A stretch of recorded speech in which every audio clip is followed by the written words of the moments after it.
It's great to see everybody here. Welcome to Postback. Thanks to Tune for having us. It's really going to be a very interesting 2 days, that we can absolutely guarantee. Listen, MobileBest is about delivering the best possible experience to the customer, regardless of the channel, regardless of how we're actually getting the message out to people. It's about dominating your strategy across mobile, web, across the app, actually everywhere, because let's face it, customers have a smartphone with them all the time now, 24 hours a day, 7 days a week. The average American wakes up and starts checking social media within 22 seconds now, which is kind of scary. By the way, this slightly below average Brit does the same. So, it's really, really important. We're going to hear from an amazing panel here about mobile first marketing, enterprise marketing. Just to get the scene set, maybe we'll just run down our wonderful panel here and you can say who you are and what you do and why mobile is important to you. Sure. I'm Amy Loesch. I am the Vice President of Consumer Marketing for RetailMeNot, an Austin-based shopping savings destination company. I've been with RetailMeNot about a year. Most of my career has actually been in the media industry, launching and growing marketing mobile products and services. So I've actually been working in mobile since 2004, and I've always been attracted to those opportunities where we could build something new. So really excited to be here today and talk a little bit about what we've been doing at RetailMeNot. Thanks, Ed. Hey guys, this is Sid from Under Armour. I lead global e-commerce. And I was joking with the group while I was standing at the stage, is like, I listened to Peter for 20 minutes before I had to go in the green room. And I was like, shucks, I'm half as smart as Peter. So I think we've agreed to make sure Patrick doesn't ask any hard questions, at least towards me. So, and in case I don't have any deep expertise in mobile measurement, so if I fail you guys, just sort of look other way. But I've been with Under Armour a couple of years, and then before that in the agency world for 10 years. And Under Armour probably needs no socialization, but in terms of e-commerce, we're now in like 30 plus countries, so it's an expanding journey for us. Hi, Patrick McCarthy, and pissed that Sid has cooler shoes than I do. But I head up B2C marketing for a group within Citibank called Citi FinTech. And that title's a fancy way of saying is I lead a team of product marketers focused on digital products that Citi FinTech builds, codes, and deploys to the marketplace, and my team markets those products. Excellent, thank you very much.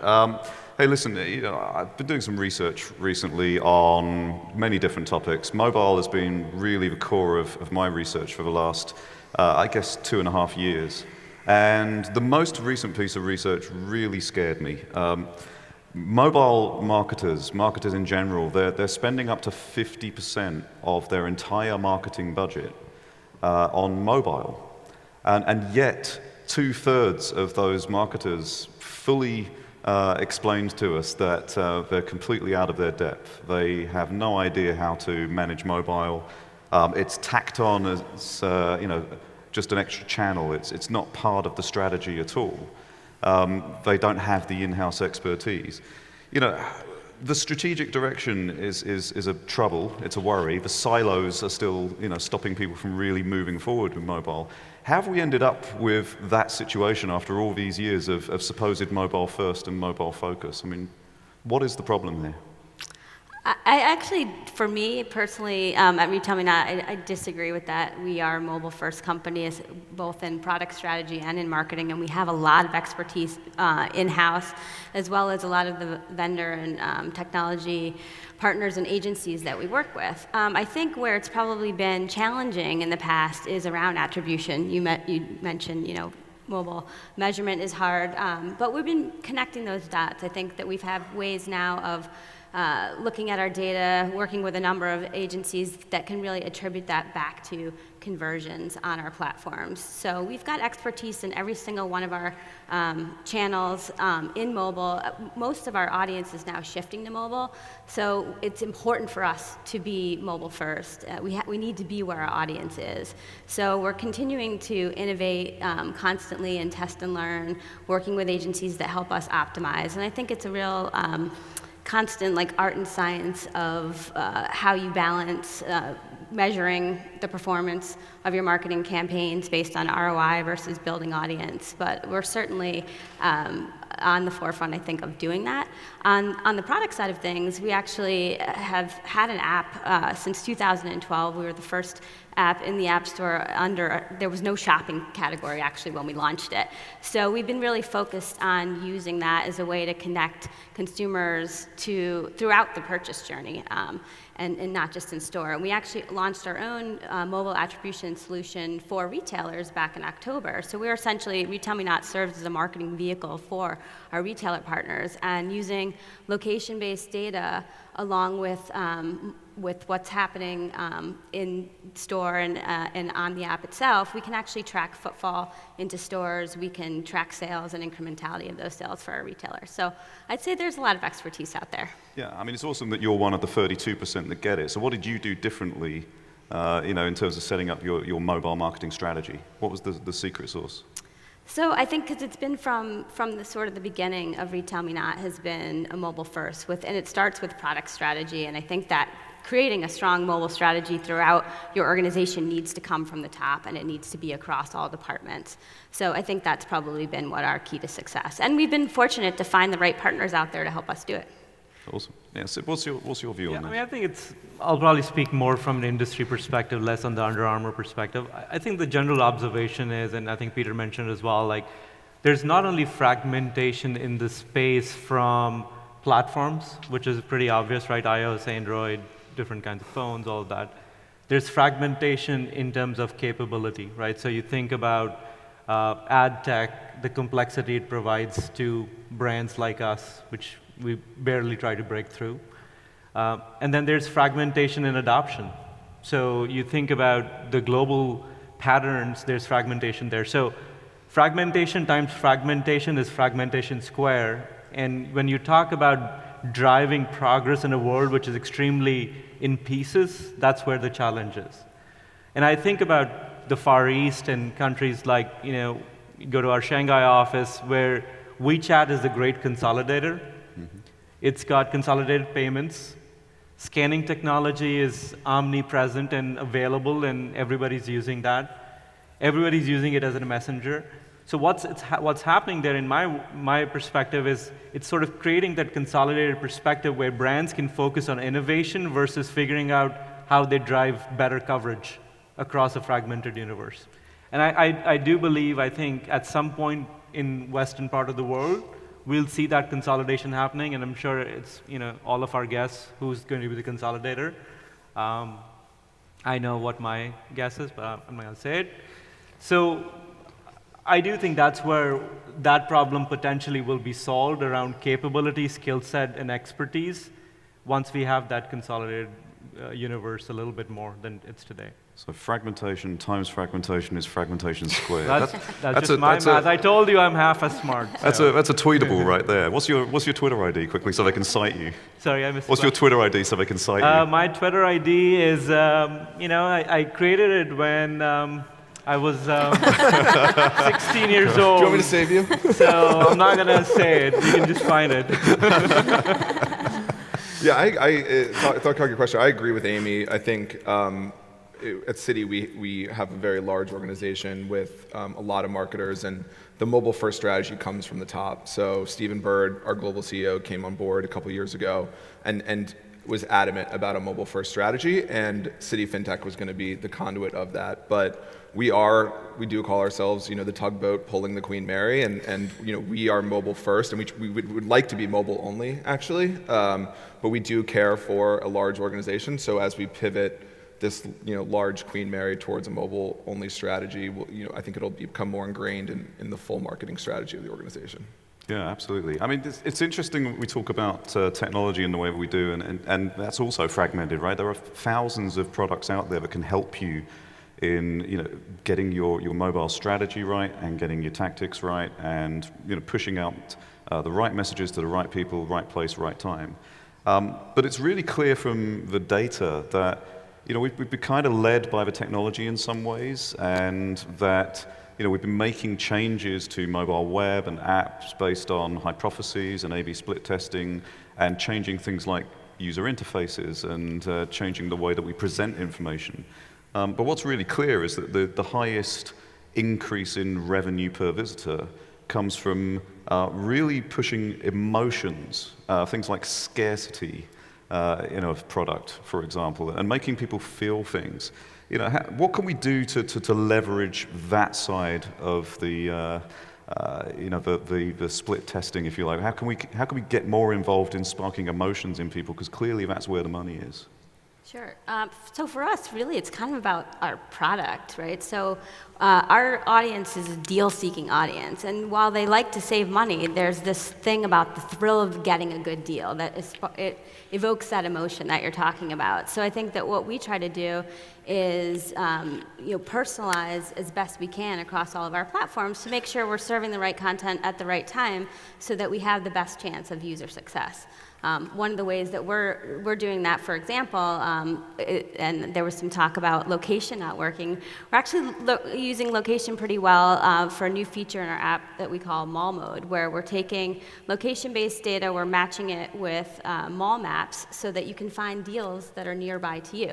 So the user can then pull up a map of the mall, they can see all the stores and see the deals that are actually live at that time in those stores. So it increases the chance of user success in finding that emotional moment. Fantastic.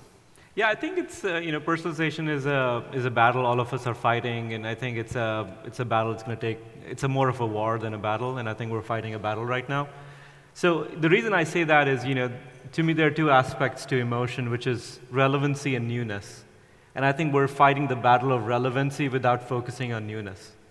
And I think I'll give you a perfect example. So at Under Armour, we launched our women's campaign yesterday with Misty Copeland and a slew of women athletes. And the team, so our commerce app or the Under Armour app is more focused on personalization, both explicit and implicit personalization. And the team chose not to have any of the women campaign stories for men. So my conversation to them was like, our campaign is about strength in women, how we balance strength in women and femininity together. Do you believe men don't care about understanding those attributes around power in women? And the conversation was really powerful, and there wasn't a right or a wrong answer, because there could be men here sitting saying, I don't care to see stories about women because I'm there to shop and just show me men's product. Or there could be more openness towards hearing a perspective towards a brand. And I think those are the little subtleties in the personalization space where we need to resolve as a collective wisdom, because I think there's a lot of one-to-one personalization, adjacencies we are all focused on, and emotion is about the idea of newness, like what is new to me?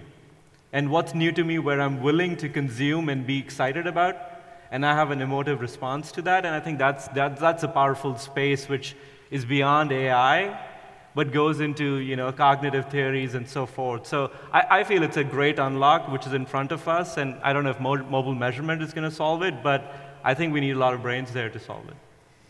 Yeah, in Citi FinTech, we don't separate the technology from the emotion, and I'm one of the luckiest marketers in Citi. On the leadership team with me is a woman who's here, Rachel Carpenter, who has a team of research strategists that when we launched our MVP, which was the new updates we made to our mobile app last year, she and her team sat every week and were delivering features to customers and showing them through research what we wanted to do, what the look and feel was with the feature set we were going to deploy. And she actually talked to thousands of customers over a few month period. So when we actually deployed MVP, we were pretty confident that we had gotten it right because of the fact that we had pivoted along with our customers along the way. And it's all in essence, co-creation is what we call it, co-creating with our customers, so that when we deliver these features to our customers, we know sort of what the uptake's going to be. I mean, is there anything you have to do specifically differently? Because of course, in financial world, there's an awful lot of regulations that you have to be cognizant of. No, I think we have changed the way that we engage with what we call our governance team or the line 2 colleagues, legal, compliance. We found that bringing them in early and bringing them into our sprints from day one and showing them the plans and bringing them along helps the delivery of our products in the end. So we were able to deliver our MVP in a very short amount of time that would have normally taken us a couple years because of the way we brought our governance team in. And regulation is important. We're never going to sacrifice the safety of our customers or the trust of our customers, but trying to find a balance there between governance and regulation and delivering speed to market and keeping up with some of the new players in the industry. I mean, mobile's kind of interesting in a lot of ways from the personalization perspective, because we can have more data than ever before on huge swathes of our customers and then segment them down. I mean, location, we talked about location a little bit earlier. Marketing to just where the blue dot is kind of 2014 at this point. But what we can do now, of course, is we can have location history. From that location history, we can use geo-fencing to understand which stores people are most likely to have been in. And then we can segment based on personas, because we can build personas. We have all of that. We have accelerometer data. We have basically everything that we could possibly need in order to really hyper-personalize the experience for everyone. That also has a double-edged sword to that, right? At what point do you use that information in the right way, and how do we avoid privacy issues or just getting a bit creepy with it? That's a good point, and I think the way that we go about that is we ask users to opt in. So we rely on geofencing technology, but we also rely on, so when a user downloads the app, we give them the option to opt in to location-based services, as well as other personalized data like what their favorite stores are. So we are already sort of getting their permission on those data points to be able to marry them together to serve that more relevant experience. Yeah, I mean, I think it is the classic debate of where's the creepy line around knowing what your customer is doing. I mean, there's a use case we've always been fascinated about we have our fitness properties, MyFitnessPal and MapMyFitness. We just hit 200 million people on those platforms, so that's like 1 in 4 people in North America on those platforms. And you think about what's the overlap of that consumer base to the people who shop with our brand. There's a huge opportunity. So somebody coming into our store and knowing that person may have just had their personal best last night. They just crushed a 1-minute mile or whatever that might be in terms of their extremely great sprinter. I mean, I don't know if somebody who does a 1-minute mile, but if they did, I mean, as an associate, like, I should go and say, dude, you cracked the code. You cracked the code. But the point is, that is creepy, but it could be increasingly awesome for that person too. So I think we got to figure out, like, where does explicit opt-in, to your point, really can play a role in allowing us to cultivate that relationship. But going back to your point around emotion and how that data really drives that new kind of emotion, and just not knowledge of your customer, but helping them emote a different kind of response. So there's a lot of opportunity. Again, I think the challenges around walking the slippery slope is a one we have to all figure out. Yeah, we call it cool to creepy in fintech, right? And I think as a financial institution, I agree with Amy. We have to have the okay from our customers before we use their data. I think, in my mind, the millennial type generation is a little bit more accepting of using data. I saw a survey that over 60% of millennials were okay exchanging their data for a more personalized experience. So I do think the industry is trending towards a more personalized experience, but we definitely have to be careful, and it has to be in the right way in order to serve the customer. I did some research on hyper-personalization and what consumers will accept and what they won't, and you're absolutely right. As long as you're giving value, people are quite happy to give up information. Interestingly, the only thing they didn't want was for you to use their fitness data in any kind of advertising context. So, clearly, if they saw you come into the store because the beacon fires off, and then there's a nice process going off in the background, you're a known customer. They'd send you to the super fast running shoes with your 1-minute mile, and they clearly send me to the very comfy loafers. So I can. I mean, there is, like, I agree with you, and I mean, this is obviously a deep area for research for us as well, because the opportunity is so incredible, and I agree for most part for what you're saying. But when you go into health and fitness space, especially MyFitnessPal, which is very much focused on nutrition. We're working on capabilities where, you go into a restaurant, I'm already on a food plan in terms of, what my goals are. And if I can simplify your life in terms of what the menu items actually align with your dietary plan, that's extremely powerful because it takes away half the challenges. And there could be a potential advertising opportunity within that in terms of ingredients in the menu items and so forth.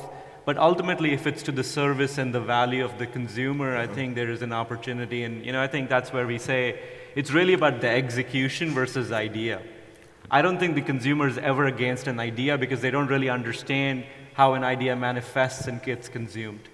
So I would respectfully challenge that sort of broad statement, but I would agree with you in the general sense that's true till the time that we can show some value to them. Yeah, of course. I mean, they're happy for you to use the fitness data in the context of the app or something that it's doing for them. They just don't want you to put it in an advertisement where other people might see it potentially. But it's kind of interesting that that's the only thing left. Everything else has been knocked over, and they're quite happy to just give that data away as long as you give value, which was always very interesting. They're okay giving the credit card data?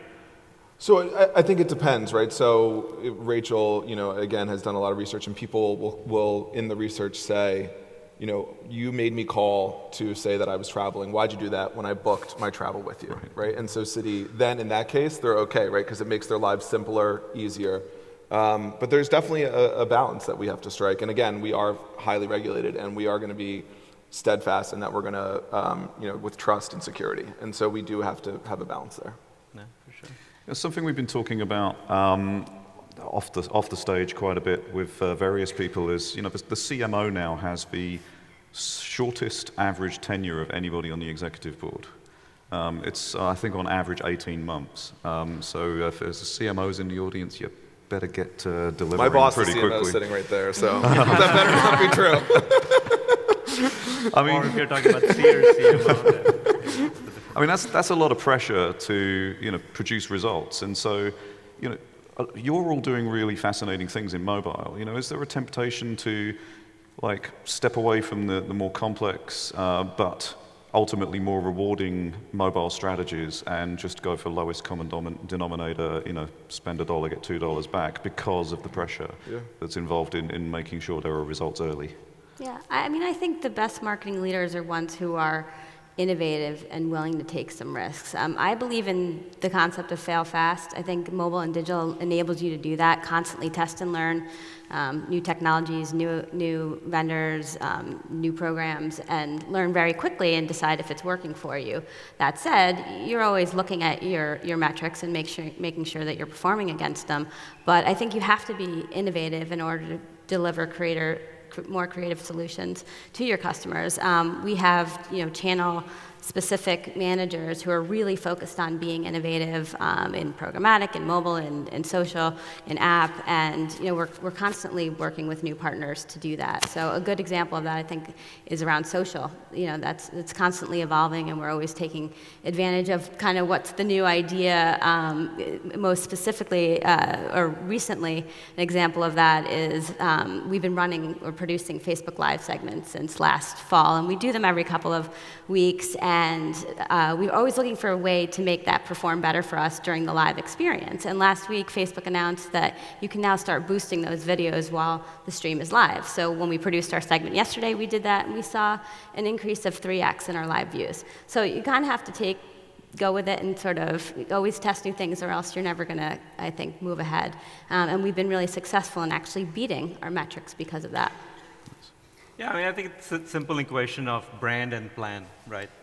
I think Under Armour, Kevin, the CEO, he says, ultimately, there's going to be days where you take scoops out from the brand, and there'll be days where you deposit scoops of, wellness or goodness in the brand.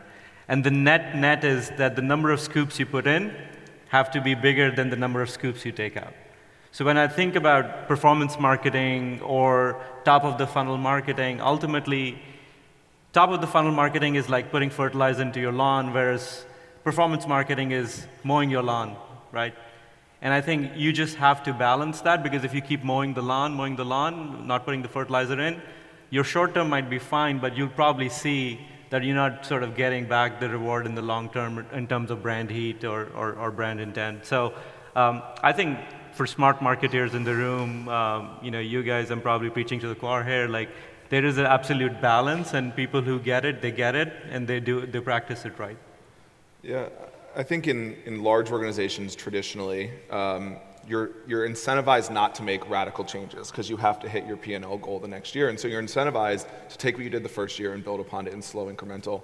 And that ultimately doesn't lead to the type of change that we need in our organization. So we in FinTech have again, they set us aside outside of a traditional line of business, and we're incentivized to take smart risks, to fail fast if necessary and learn. We actually celebrate fail fasts every week. We give a bottle of champagne to whoever failed in a small, smart way and was able to show a learning from that to the organization. And so, we're incentivized to make changes, but it is very difficult because people get entrenched in their ways, and they know sort of what they've done before has worked, and they've shown value and they've shown ROI, so why not continue that? And so when we look to within FinTech, we have a marketing lab we set up, and we're testing new platforms. I mean, Snapchat's one that everyone in this organization knows well, but if you look at financial services, we're really not a big spender there. And so having a place where we can test within the organization with a great platform like Snapchat that's mobile first, show value to other marketers, and then scale from there to allow them to make the changes they need within their line of business. So if I come work for you and fail in a massive way, do I get a magnum of champagne? Yeah, on your way out. No, Cool. Almost worth it. But so look, think back to let's pretend we've got a time machine, and you take them back in times of a start of your mobile strategy. You want to be mobile best, but you get to take all of your experience and knowledge, all the mistakes that have been made, all the lessons learned with you. Just for the audience here, what is the first thing that you're going to do to set yourself up for success in the future and make sure you're mobile best forever? Yeah, I mean, so with all of our audience shifting over to mobile, we have to be where they are. So I think we're always thinking that way. And, our marketing strategy is cross-platform. So what we try to do is just optimize for mobile. So we do that in terms of design, in terms of tracking. So design, for an example of that, would be with email. We know that 70% of our users who read our emails are on their mobile device. So we design for mobile first. And so we continue to kind of look at the data and see where it's going, and then adapt our strategy that way. Another thing that we're doing kind of more recently is enabling users to either go into the web or app experience by putting in deep link tracking into our marketing channels. So we can detect if they have the app on their phone and send them into the app experience. So it's kind of like making sure you're watching user data and seeing what the trends are, and slowly sort of testing and learning your way into what's going to work for you. Cool. So it's extremely dark in the audience. I'm assuming you guys are extremely engaged, right? So I think mobile strategy is really an outcome of your total strategy. And when I say total strategy, I really mean the role of a channel. So I think for every brand, you have to figure out what's the role of channel, from web to mobile, and within mobile web to app, and within apps if you have other fragmentation and subsets going on. So for example, for us, we know app is a loyalist play. It's really driven by our most frequent shoppers who have a little bit higher brand propensity. So it helps you drive the right kind of marketing tactics associated with that channel. And I think that's where a lot of times I've seen brands suffer, is they're sort of using an all-arms attack towards mobile web and app in a very similar fashion. So I think that's just one insight from a learning from is be very clear on the role of channel, and I think that's going to help you get to your right mobile strategy. Yeah, I think the number one big change we made from a marketing perspective is we put our marketers in the scrums with the product teams. Traditionally at Citi, I said the product team would come with the sausage, and then you try and go and hawk the sausage on the street. But they need to be in there, seeing the sausage being made, making decisions, influencing roadmaps from a marketing perspective, business plans, and really getting ingrained with the product and tech in order to be really successful marketers in today's sort of tech-driven world. Fantastic. That's a great footnote to finish our session. Ladies and gentlemen, please show your warm appreciation for Amy, Sid, and Patrick. Thank you very much. Thank you.